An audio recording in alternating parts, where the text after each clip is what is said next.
Air Force FBI investigating mysterious crash near Area 51 by Zach Vasile. 2 weeks after a mysterious aircraft crash in the Nevada desert near Area 51, the U.S. Air Force and the FBI are investigating what appears to be tampering at the crash site. In a statement released Saturday, the 432nd Wing, stationed at Creech Air Force Base in Clark County, said one of its aircraft was involved in an incident on September 23 with no fatalities or injuries. The crash site was secured and cleaned up, the unit said, but on October 3, returning investigators discovered signs of tampering at the location, including the presence of an inert training bomb body and an aircraft panel of unknown origin that were placed on the site post-incident. The statement did not say where the materials discovered by investigators originated. The Air Force's Office of Special Investigations, OSI, and FBI are looking into the matter. Officials at Creech Air Force Base had acknowledged an incident in the area involving an aircraft on September 25, but did not release any details beyond that. Defense news website The War Zone speculated that the crashed aircraft could be an MQ-9 Reaper drone, since the aircraft is flown by the 432nd Wing, or the seldom-seen RQ-170 Sentinel, since it is also operated from Creech AFB. The military has only released one official photo of the RQ-170. More images of the drone surfaced after Iran downed an RQ-170 in its airspace in 2011. Flight restrictions. On the day of the crash, the FAA issued a notice to airmen NOTAM warning flight crews to avoid the area, identified as Alamo, Nevada, near Mormon Mesa. The reason for the notice was listed as national security. The War Zone estimated that the NOTAM would place the crash site about 12 miles east of the security perimeter of Groom Lake, the highly classified and heavily guarded Air Force site better known as Area 51. The NOTAM, the military's vagueness about the type of aircraft involved, and the announcement of an investigation at the crash site have captured the attention of aviation enthusiasts and local residents. Under a Facebook post about the crash from Las Vegas KLAS-TV, users speculated about the details the Air Force has so far withheld. Why does everyone have to stay away if it is just a drone? One asked. RQ-170 crashed. You are welcome, wrote another. As reported by the War Zone, Area 51 researcher Georg Arnu posted a video exploring what he alleged is the crash site.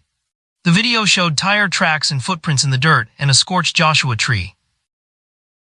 The 8 News Now investigators telling you for several weeks now about a mysterious object of unknown origin that fell from the sky and crashed just near Area 51. And tonight, the public is still in the dark. So that crash was quickly covered up, both literally and figuratively. 8 News Now Chief Investigator George Knapp thinks the official story, as told by the military, is false. And we are lucky because George joins us here in the studio with more on what he's now dug up. George? Well, how quickly might the government respond to a crash of an unknown object? What happened back on September 23rd on public land outside the boundary of Area 51 is a textbook example of how crash retrievals work. And to no one's surprise, pretty much everything told to the public since then is pure fiction. You can see this in F-18. Scanners and computers inside this room listen to and record radio traffic inside Area 51 round the clock. On the morning of September 23rd, Georg Arnu heard some astonishing news. Had my cup of coffee and I'm listening to Area 51 security, and all of a sudden they get very serious. Locked down the base. Arnu learned there'd been a large but totally secret air operation in the middle of the night and that something had gone wrong. So we just had an asset go down. We had an asset go down. This is not Creech security, this is Area 51 security. And they had an asset go down. And then the next thing. Yeah, clear. Also, short be advised, is the UAV unmanned aircraft with ordnance.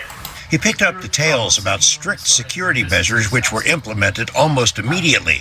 Not only was Area 51 itself locked down, but within a very short time, so too was a large swath of the Tikaboo Valley. It became clear that some kind of craft had crashed miles outside of Area 51's boundaries on public land adjacent to Highway 375, also known as the ET Highway.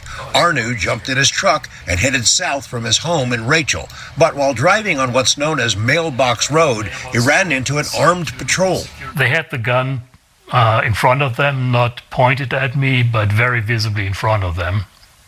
And it was clear they meant business. He backtracked and headed south on the ET highway to Groom Lake Road, the main entrance to the base. It too was blocked off by sheriff's deputies and military security. A military helicopter with an attached basket was sitting there, presumably ready to haul out wreckage of something. A pair of porta potties suggested the team planned to be there for a while. Almost the entire Tikaboo Valley was shut down.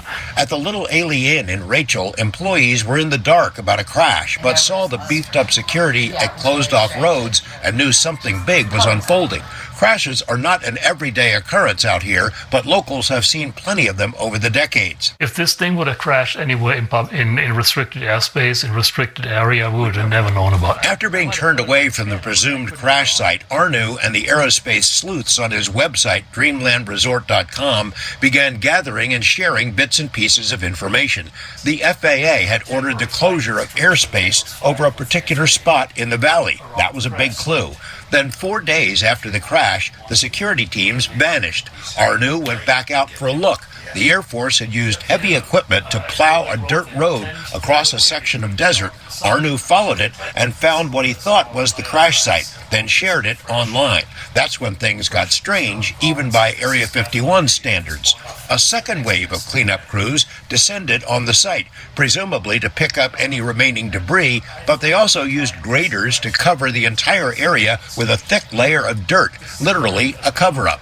Creech Air Force Base, which is home to a fleet of Reaper drones and other UAVs, issued a statement explaining that the, quote, unmanned aircraft was one of theirs. The same statement claimed someone had been tampering with the crash site and had scattered assorted pieces from other aircraft, along with an inert training bomb. The Air Force said the FBI was investigating this alleged tampering at the site.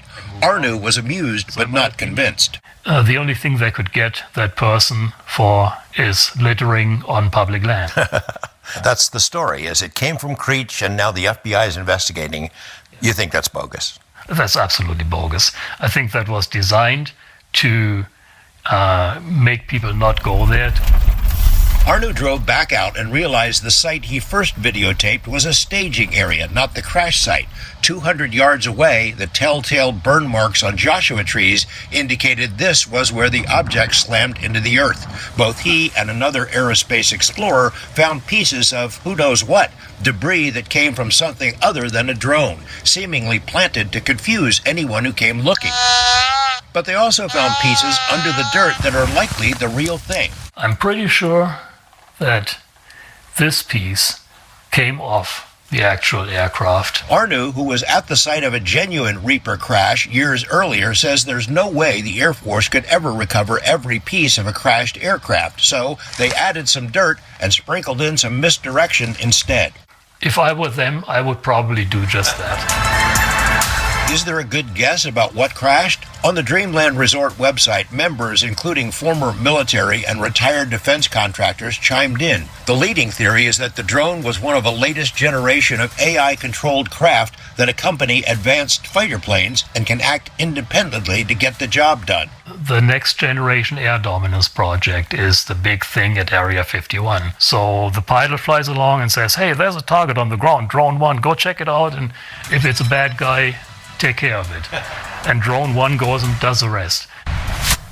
If the military wants to keep a secret about strange things that fall out of the sky, they have many tools at their disposal. Lock down the base, seal off the public land, put out a cover story, sprinkle some disinformation over the whole thing. Arnu says the middle-of-night operation that ended with the crash is one of the biggest he's ever heard of, nicknamed Black Flag. He has a good idea which hangar at the Area 51 base houses the unknown drones, but is not willing to say more. It is, after all, almost 3 years to the day since FBI agents kicked in the door of his home and carted away his computers and cameras. No charges have ever been filed. Back to you.